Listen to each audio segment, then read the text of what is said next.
दुनिया भर में कोरोना महामारी ने आतंक मचा रखा है। ऐसे में पीएम के संसदीय क्षेत्र वाराणसी से एक अच्छी खबर आई है। आपको जानकर हैरानी होगी कि अधिक समय तक खुले में समय बिताने वाले लोगों में एंटीबॉडी तैयार हो गई है। बीएचयू के प्रोफेसर ज्ञानेश्वर चौबे की अगुवाई में एक्सपर्ट टीम के द्वारा किए गए सीरो सर्वे के बाद यह पाया गया कि शहर के अंदर ज्यादा समय तक खुले में समय बिताने वाले लोगों में एंटीबॉडी विकसित हुई है। उन्होंने इस बात का भी दावा किया है कि इन लोगों को अगले 6 महीने तक कोरोना से डरने की जरूरत नहीं है। अभी हम लोग सर्वे कर रहे हैं, एंटीबॉडी टेस्टिंग कर रहे हैं कि एक्सपोज्ड है जो या फिर अनएक्सपोज्ड। हमारे पास 2 कैटेगरी है। अनएक्सपोज्ड में वो लोग आ रहे हैं जो हाईली आइसोलेटेड हैं, कम बाहर निकलते हैं, ऐसे लोग जो मेनली ऑफिस वगैरह में काम कर रहे हैं। और एक्सपोज्ड में वो लोग जैसे सब्जी बेचने वाले, रिक्शा चलाने वाले, ऑटो चलाने वाले। तो हम लोगों का एक सर्वे चल रहा है, हम लोग उस पर एक एंटीबॉडी टेस्टिंग कर रहे हैं। तो हमको अभी वाराणसी में हो चुका है, बाकी अदर डिस्ट्रिक्ट जौनपुर, मिर्ज़ापुर, सोनभद्र इन सब में चल रहा है। बनारस का जो रिपोर्ट है उसमें जो रिक्शा चलाने वाले, सब्जी बेचने वाले ऐसे लोग हैं, वो उसमें 24% हम लोगों को मिला है कि उनको सिम्टम्स भी नहीं था, उनको पता भी नहीं और उनके अंदर एंटीबॉडी डेवलप है। दैट मीन्स कि वो कभी न कभी तो एक्सपोज्ड हुए ही हैं, अभी उस एनकाउंटर हुआ है वायरस से। और 8% का रिजल्ट मिला है हम लोगों को, जो हम लोग जिसको ऑफिस में जो काम कर रहे हैं ऐसे लोग जो आइसोलेटेड हैं काफ़ी टाइम से। शहर के अलग अलग इलाकों से लगभग 200 लोगों के सैंपल के सीरो टेस्ट में ये आकलन सामने आए हैं। आपको जानकारी के लिए बता दें कि यूपी और एमपी के 5 शहरों में सीरो सर्वे का काम चल रहा है। वाराणसी शहर में सीरो टेस्ट का काम पूरा हो चुका है और जल्द ही अन्य शहरों की रिपोर्ट भी आ जाएगी। हम लोगों ने जब ये कोविड शुरू हुआ दिसंबर में ही चाइना में, और उसके बाद फिर इसके वर्ल्ड के डिफरेंट रीजन में फैलने की आशंका होने लगी, तभी से हम लोग इसके बारे में सोच रहे थे। क्योंकि कुछ रिपोर्ट्स आ रही थी कि चाइना में कुछ लोगों को इन्फेक्शन हो रहा है, कुछ लोग मर जा रहे हैं, कुछ लोगों की डेथ हो जा रही है और कुछ लोग सर्वाइव कर रहे हैं। तो हम लोगों का ये सवाल था कि अगर भारत में ये इन्फेक्शन आएगा तो भारत के लोगों के ऊपर क्या असर पड़ेगा। तो तब तक फिर हम लोग कंटिन्यू कर रहे थे, इसके बारे में लिटरेचर सर्वे कर रहे थे और रिसर्चेस के बारे में पढ़ रहे थे। तब तक तो इटली का केस आ गया जहाँ की बहुत हाई 10% के वक्त 14% डेथ रेट होने लगी। तब हम लोगों को लगा कि अगर इंडिया में इस तरीके की बीमारी आ गई या ये फैल गया तो अगर 14% इंडियंस की डेथ होने लगी तो बहुत स्थिति ख़राब हो जाएगी।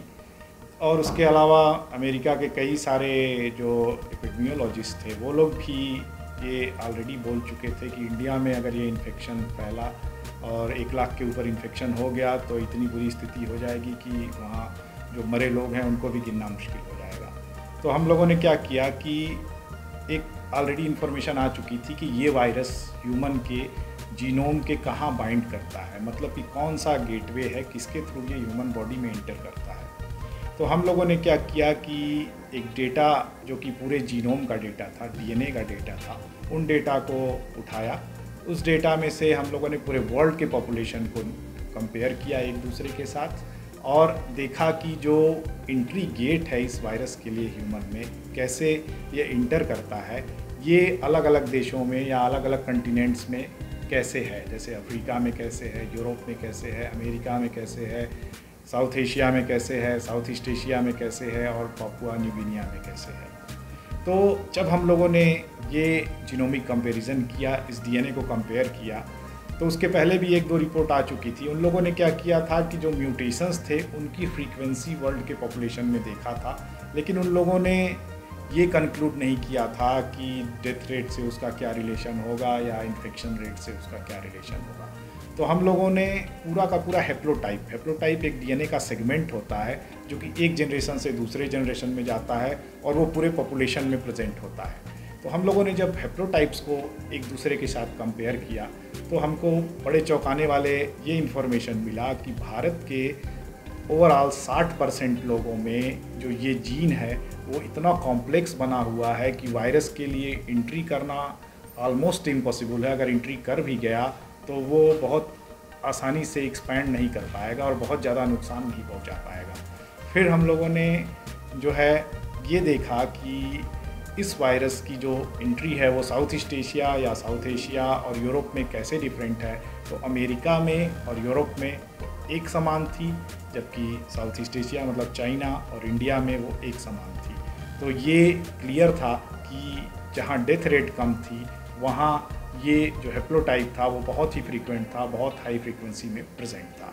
तब हम लोगों ने कंक्लूड किया कि भारत में जो लो डेथ रेट है वो हमारे एक्स क्रोमोसोम पे एक जीन पाया जाता है, ACE2 जीन, उसी की वजह से जी।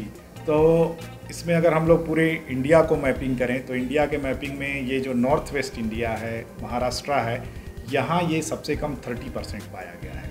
और आप जैसे जैसे नॉर्थ ईस्ट की तरफ बढ़ते जाएंगे, सेंट्रल इंडिया की तरफ बढ़ते जाएंगे, इसकी फ्रीक्वेंसी बढ़ती चली जाएगी। जैसे उत्तर प्रदेश में ये 50 से 60% लोगों में प्रेजेंट है, और नॉर्थ ईस्ट इंडिया में ओरांव ट्राइब है और नागा ट्राइब है, वहाँ ये 80 से 90% तक प्रेजेंट है। और बांग्लादेश के कुछ ट्राइब में तो ये पूरा 100% प्रेजेंट है, जिससे हम ये हाइपोथेसाइज कर सकते हैं कि ये ट्राइब्स एक तरीके से पूरी तरीके से इस पेंडेमिक से अछूती रहेगी, इनके ऊपर इस पेंडेमिक का कोई असर नहीं पड़ेगा।